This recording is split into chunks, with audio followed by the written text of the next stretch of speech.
Hey, everybody, it's Scott Steen with winnersandwhiners.com coming to you with the Thursday edition of Today in Sports Betting, joined by my right-hand man, as always, as we take a look at the college tournaments today. Man, they are in full swing. Scott, you ready?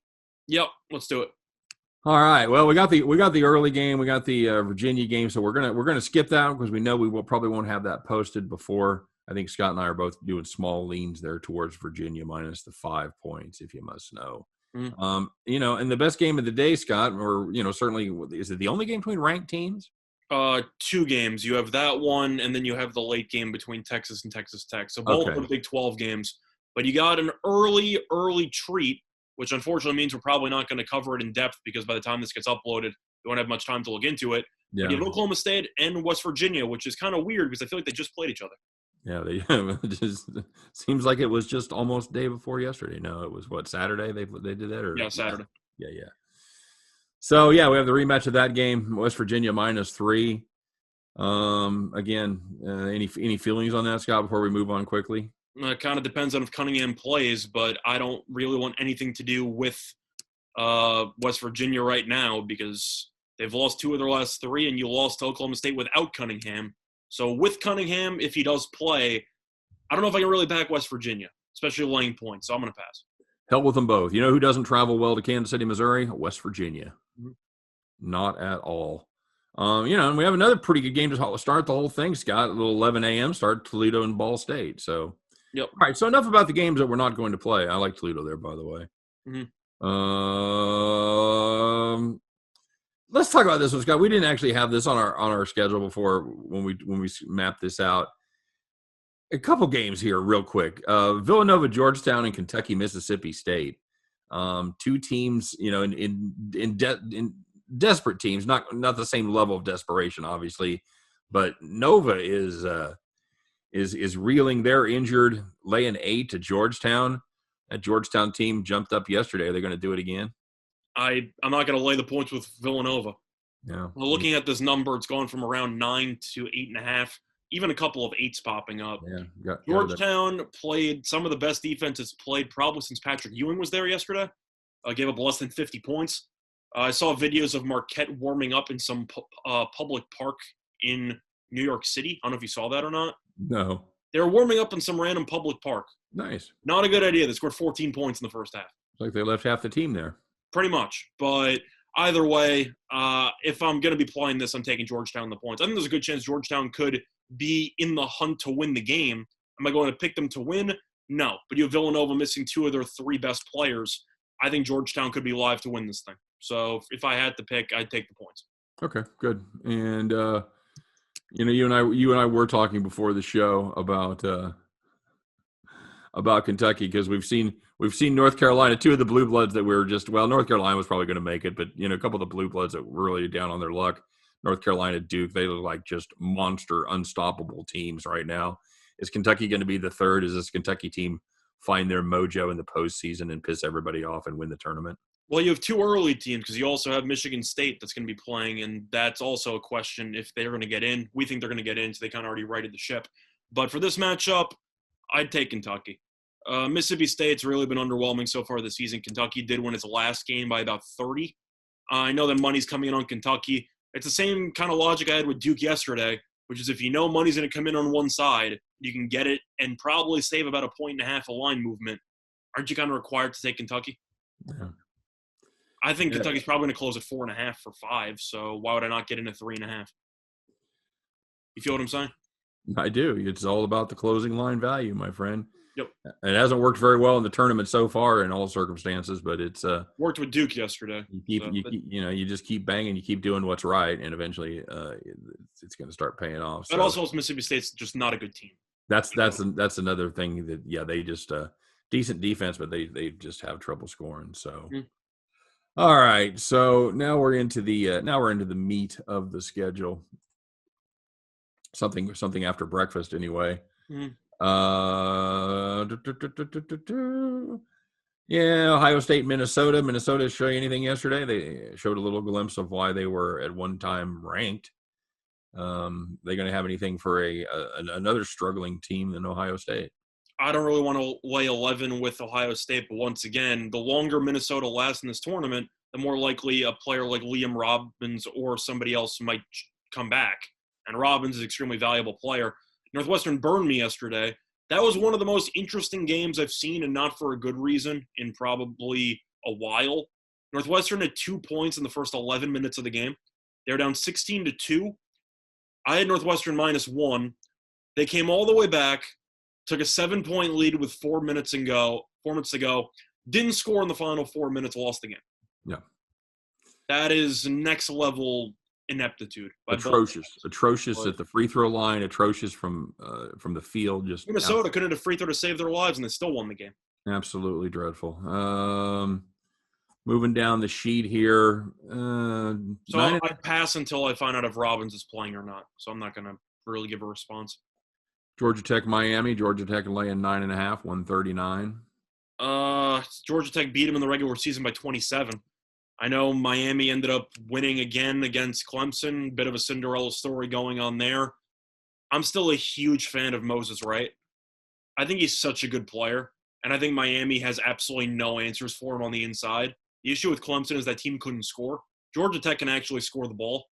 So if I really had to look anywhere, I'd probably take the over. How much credence do you put in the double bye versus the team that's playing their third day in a row? I put a lot of stock into the team that's on a 6-game winning streak off the double bye. I think a lot of it's based on form. And Georgia Tech right now seems to be peaking at the right time. Miami, don't get me wrong, impressive win against Clemson, against in the first matchup against Pittsburgh. Good win, but we talked about how Pittsburgh was already missing a couple of key players. But I'll give props to Miami and Larinaga for bringing that team kind of back from the dead. They haven't really faced anybody. I don't think Clemson was very good. Still, if I really had to look anywhere, I'd lean Georgia Tech, but I would just take the over. You have any thoughts? It's a lot of points for Georgia Tech to lay. This Miami team has been playing good ball. I think That's why I like the over. I think they got one more in them. I'll take Miami. Okay. I faded them yesterday to my demise. Baylor K-State open 20 down to 19.5. People are catching Wildcat fever, Scott. This is the Cinderella story that people are going to be talking about 24 hours from right now. I'm sure it will be. K-State upsets the Bears. Yeah. Okay. We were both right on the radio show. We both said we like Kansas State. Yes, true. They ended up winning outright by what felt like 40 because they were cruising the entire game. Just TCU, raining not in good. TCU not good. No, they're not. I take K-State in the points here. Give me the 19.5. Do you think this is a spot where you can kind of correlate parlay Kansas State in the under? Because I feel like if Baylor ends up scoring 80 or something, they're probably going to win by destruction. I don't think Kansas State's going to score more than 60 points in this game. It's going to be a grind. I could definitely see 75-60 to scoot under that 136.5. So you agree with the correlated idea? Yeah, if you're gonna take K-State, I think, and if you're gonna take the under, yeah, either way, I think if you want to play either one of those, I would probably lean Baylor, but I'm just saying if you did want to play Kansas State, you might want to look towards an under with that as well. We can play Baylor in the over. It's an option. 90-60. Didn't they play in the regular season off of a COVID absence by Baylor and they won by like 50? Yeah, they killed them.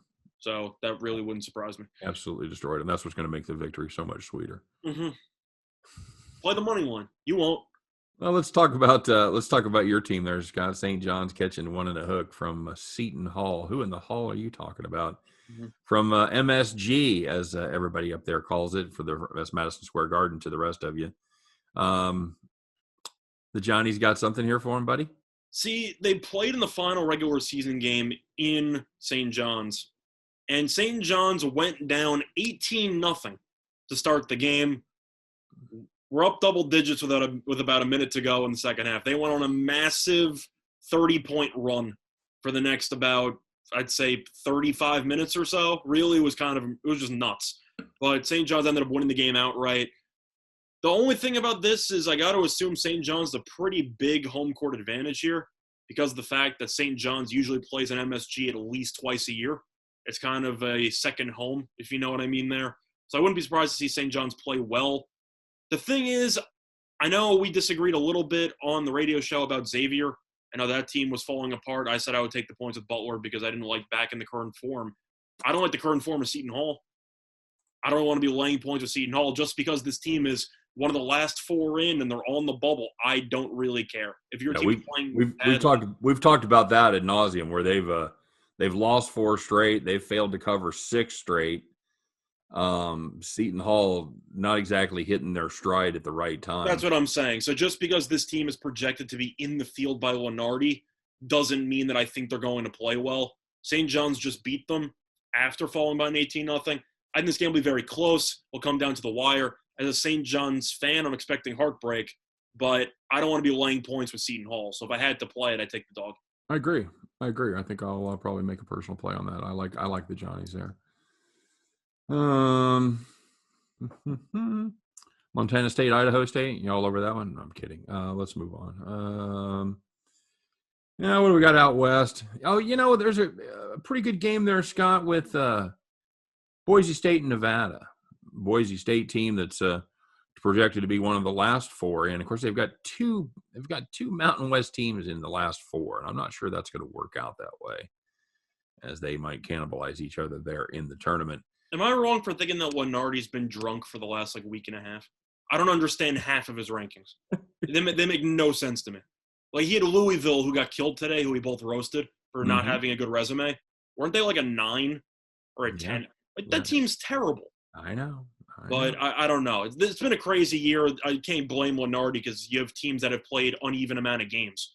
But it seems how about Colgate? How do you know how we do with Colgate? They played 13 games this season? I was 100% right about Colgate on the radio show. I said the over, and I said Colgate would roll, and they scored 103 points. But I mean, how do you cap? I mean, you're making a guess. You're making a guess on seeding, but at the end of the day, that it's whoever. They're only going to be a 1-bid league in the Patriot League, so it's not like it really matters. I understand that. That's not the point. I understand the point. You're trying to say you don't know where to place these teams. You have no idea. Yeah, especially when it comes to matchups that they haven't had all season. Xavier was a good example. Xavier played, I don't even know 19 games? Yeah. Something like that. But they were supposed to be in. I'm I don't really know why, but sure. Whatever. I think Nevada's live here, Scott. I already have a play on Nevada to win the tournament. So I like Boise. No joking. I think Nevada's going to win the game. I think it'll be very close. I'm not laying it with Boise. I do think there's a bit of a home court advantage there for Nevada since the game's taking place in Vegas.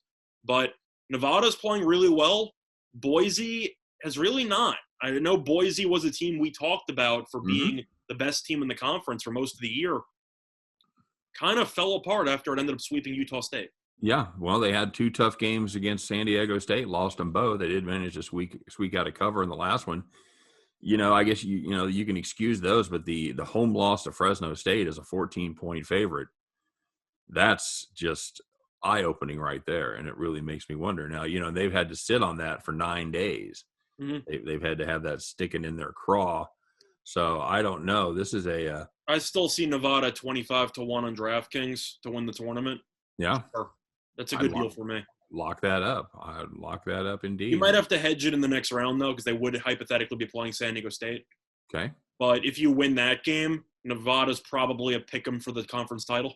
Well, and this is a Nevada team that's got 2 wins. It's got 2 straight up wins as 5-point dogs against Nevada. The second one was a double-digit win. Against Boise. Against Boise, they beat Colorado State their last time out. And now you're going to give me points against the team that's absolutely killing it in conference play, going 13-4 against the spread in Mountain West play. It also lost to San Diego State twice in the regular season, but both those games were very close. Yeah, well, and they're not playing San Diego State yet, buddy. I'm saying. So just overall, I'm kind of talking about it as a general tournament 25-1 bet. This team has proven time and time again that it can actually handle the cream of the crop of this conference. Yeah. So I don't really get the odds there. Tough road, but I like them here against Boise. I'll take arguably the team that's playing better right now. And you want to throw 3.5 at me? Sure, I'll take it. Go ahead. Does Boise really have any other weapons besides Alston? I feel like if you shut him down, Boise's kind of screwed. Well, yeah, that's been their problem. When they're playing well, they've got some other options, but when things aren't clicking for them, they rely on Alston too much. And if he's not hot, yeah, it's over. Mm-hmm. This is the Butler Magic end here, Scott. Creighton -10. Didn't they also just play each other this past weekend? Yeah, Mm, Creighton killed them. yeah, Creighton absolutely destroyed them in that game. I think it's over for Butler. I'll give them props. They were down 14 at the half. Xavier fell apart in the second half. Butler won in overtime. Creighton has his coach back, so that quote-unquote distraction is finally gone. At the end of the day, Creighton's more talented in every level. I know that Butler has looked actually looked pretty good against Creighton at home earlier this year, but then they played in Creighton recently. Creighton killed them. Butler off an overtime game playing a back-to-back. I expect them to fall just completely out of gas or run out of gas in the second half. I think Creighton kind of rolls here. You? Yeah, I've got to play Creighton. They're not afraid of big numbers either. The overtime for Butler definitely doesn't help with the tired legs theory. No, not at all. The Dukies, Scott, Florida State open 3, still at 3, 153.5 is the number there. You know, I've got that stat that it's an incredible number covers about 70% of the time when you've got a team that's off a bye in the ACC playing against a team that has not that played the day before. Duke has played 2 straight days, right? Mm-hmm. Yeah, because it beat Boston College. Yeah, Boston College to open up, right? I'm not taking Florida State. You're not taking Florida State there? No. The truth is, if I was going to play it, I'd take the money line with Duke. Once again, that's because I also hate Duke. So if they win, I make money. If they lose, they're not going dancing. So it's really a win-win for me if I end up betting on Duke tomorrow.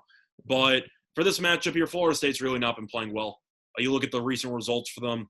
I know Notre Dame, on the tired legs theory, got killed by North Carolina yesterday. Yep. Florida State did lose its last game at Notre Dame by 10, gave up 83 points in that game. Not a good look. Different circumstances, but still. And you also had Florida State, who gave up 78 to North Carolina 2 games ago. The sandwich game there against Boston College. I think both of us on a team might be able to beat Boston College. But I don't want to back Florida State. This team's been really playing some poor basketball lately. And I think that it wouldn't surprise me if Duke wins. I think Duke first half might be worth a look. Yeah. You think that Florida State's going to win because Duke's going to be fatigued. I think that's more of a second half look because the longer the game goes on, of course, the more tired Duke will get. But it really wouldn't surprise me if Florida State, who hasn't played since Saturday, gets off to a slow start because Duke defensively has started to pick it up a little bit. And I think Duke will enter the half with a lead. So for me, if I had to play it, I would take Duke first half. Okay. You have any thoughts on that angle? Yeah, it's not bad. I don't hate your Duke money line. Probably catching it at 120, 125, maybe something like that. I don't hate that. Yeah, either one of those plays. I know I definitely don't want to take Florida State money line for the full game, so that's not an option for me. Okay. Texas Tech, Scott. I see Duke money line, at around like plus 135, like plus 140-ish range. Really? I see some spots of 3.5. So there has been a little bit of money on Florida State, which has moved the line a little bit. But yeah, it's mostly what I see. At least that's what I'm looking at. So yeah, that's all I got to really say about that. Well, that's a very, very tempting price. Yeah. Yeah, I see FanDuel as Duke at plus 136. Yeah, I'd have to seriously consider that. The only place I see 3.5 is Pinnacle right now, by the way. The FanDuel is 3.5, so it is plus 136. FanDuel's 3.5. Yep. DraftKings doesn't have a number up yet, so. Yep. All right. Texas Tech. I'm going Texas Tech. They played twice in the regular season. Tech won both. There's really not much more to break down here. I know that Tech ended up getting killed by Baylor. Congratulations. Most teams get killed by Baylor, but Texas Tech has actually been playing some really good basketball lately. Texas is one of those teams that we've talked about before in the peaking early type of situation where Texas was a great team about a month and a half ago, 2 months ago, and they kind of became mediocre as they've gone through. They have won 3 in a row, but beating TCU and Iowa State in those games, I can't really make an argument, though, because Texas Tech also beat TCU and Iowa State in the recent run. Right. So they kind of balance out when it comes to easy opponents. Texas beat Kansas and Oklahoma, too, by the way. Yeah. So there is that. Yeah. And actually, they beat Kansas twice. And I'm saying Texas Tech beat Texas. So they played twice this season. Tech won both. until I actually see Shaka Smart outcoach Beard, which I don't think is going to happen in this matchup, I'll take Texas Tech. Yeah, I really want to lean Texas here. I like Shaka Smart, but I've seen Yeah. this matchup a couple of times and Tech wins, so I'll take Tech. Well, and that's the thing. This is a game that they pissed away the second half both times. Yep. They had a 10-point lead back in January at home. Yep. And gave that away. Ended up losing by 2 as they were a 1-point favorite. And then in the February game that you spoke of, they were tied 33 at halftime. So sounds like you like Texas first half. Yeah, I think that would be the play I would have to lean towards more than the full game. I have more confidence in that. I still wouldn't be surprised to see Texas win. I don't think that's a bad play at all. But I think one thing that's been talked about ad nauseum on most shows is the fact that it's hard to beat the same team 3 times in a season. Can we just acknowledge that's a load of garbage? That's bullshit. Yeah, that's not true. It's not even close. Like, if you actually look at the numbers and the spreads, the team that did win twice the regular season usually takes care of business. I heard it today, Scott, and I want to say it's 70%. It's possible. I know that I went against that personally because I took Duke, who lost to Louisville twice, but that was more of a spot play because Louisville hadn't played in about a week. Yeah, I mean, then there are other factors to consider about somebody running especially good or they get healthy or something. It was mostly a layoff spot, which is why I ended up fading Louisville. But in the grand scheme of things, usually if they win twice the regular season, they're going to win the third time. I agree. You got anything else? Well, looking at the rest of the card, I know that we said that there was a line available, not really to the masses, but I know we mentioned it was available at the Westgate. You had the North Carolina Tar Heels taking on the Virginia Tech Hokies, and you said North Carolina was laying 3 in that spot, correct? Correct. Now, it is worth mentioning that Virginia Tech is ranked, so you have an unranked team favored over a ranked team. That is also due to the fact that Virginia Tech has not played since February because of the fact that it has had some COVID issues, which is why it has been unable to return to action. So now you have a North Carolina team that has scored at least 91 points in each of its last 2 games, albeit against some pretty underwhelming defenses, but still. And now Virginia Tech, Wake Forest by 38 on February 27th, hasn't played since. I think we're both going to agree on Carolina here. Virginia Tech? I can't, as I said earlier, I can't fade either one of those Carolina teams, neither Duke nor North Carolina. I can't do it. You can't even fade NC State anymore because they lost. You can't bring up Wake Forest and you can't bring up NC State. That's right. I already thought about this. And Greensboro already won. Thank you. Yep, you're welcome.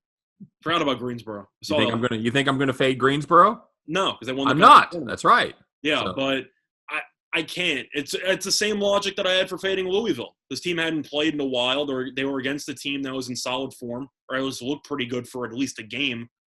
And I think Virginia Tech's going to come out extremely flat. I don't know how they're not supposed to come out flat. They're coming back from over a week or a week and a half, and they're playing in a neutral taking place in Carolina. So I kind of have to go in North Carolina. I think these teams are going to give a giant FU to millions of people who were dancing in the streets a couple months ago over the fact that neither one of these teams were going to be playing in the tournament. Well, I thought North Carolina wasn't going to go to the tournament in about the first week of the season. They've been kind of – I wouldn't say they clinched a spot tonight. I think they clinched a spot about 2 weeks ago. I think that's what I'm saying. A month ago, 6 weeks ago, you look like both these teams were out. Yeah. And now North Carolina is going to win the tournament and Duke's going to solidify a spot. I don't think North Carolina's going to win the tournament. But or the other way around. I'm just saying. Yeah. Who's going to beat them, Scott? North Carolina? Yeah. If I had to pick which team's going to win the tournament, I said Virginia before the start. So I'm sticking with Virginia. Okay. All right. Good enough. We both like North Carolina. Yeah. If North Carolina shoots deep, like from deep like they did last night, nobody's going to beat them. I don't think that is definitely true. I don't think they can do that. The point that I have here seems unsustainable. I would agree. Yeah, the point that I have here with Virginia Tech is the fact that North Carolina, the people can talk about the points that North Carolina scored because it ended up scoring 101 points. The rebounding advantage against Notre Dame was one of the funniest things that I've seen in an actual conference game in the last month. It was incredible. And I talked about it. I had that as a premium play. And I talked about that rebounding advantage. I said Notre Dame better make it count the first time. because they ain't getting a lot of second chances. And I think they lost the rebounding battle by like 25. It was hideous. Yeah, it was. I was just actually going to look that up. I was curious to see what they shot. I wanted to see what. I looked it up. North Carolina only shot 50.6% from the floor. I say only because they scored 101 points. You thought they'd shoot probably around 60%. But no, North Carolina just got every single offensive rebound. And they only shot 37.5% from deep. I would have guessed them at 45% from downtown. Yeah, I said by 25, that rebounded them by 23. Yeah, rebounded them 54-31. I got to assume Virginia Tech's also going to get killed on the boards. And if you're looking at a matchup where points are probably going to be at a premium, because I don't think Virginia Tech off a layoff is going to shoot that well, and North Carolina is a pretty good defensive team, you're going to give it to the 4 big men that North Carolina has and say, get out of my way. Yeah. And I don't think Virginia Tech's going to have an answer. I think you can both agree, anytime you have an unranked team over a ranked team, I kind of got to go with the unranked team there. So I'll lay the 3 with Carolina. I'm with you. All right. Anything else? Looking at the rest of the card, I think we covered all of the main thoughts here. I think so. I don't really want anything to do with the Rutgers-Indiana game. If I had to play it, I'd probably hold my nose and take Rutgers because I don't want anything to do with Indiana right now. Well, I didn't bring it up. Yeah, but I'm just going through some main big conference games that we could talk about. It's a terrible game none of us are interested in. Enjoy. I'm assuming we both like Oregon tomorrow? I lean Oregon, yeah. Yeah, I kind of feel the same way. I think that's pretty much it. I don't really have anything else to add. Okay. All right. I wouldn't be surprised to see Georgia jump up against Mizzou. Mizzou's playing some bad ball right now. Okay. What's the number on that? 6. Okay. I'll be cheering for my Tigers, but, that's – and the thing about the Tigers, they can lose to anybody. They can beat anybody, and they can lose to anybody. Yep. It's nothing is off the table except maybe Vanderbilt. So Tom Crean is lurking with the Bulldogs right now. Terrific news. Yep. All right, buddy. Well, folks, as always, if you're looking for more information on these games, and this is a good day because there's a lot of games out there, a lot of it's like Saturday every day, Scott, right now. That's what it is. Yep. So don't forget to stop by and check out winnersandwhiners.com. Deep dives and predictions into every single game, every single day. Always free, winnersandwhiners.com.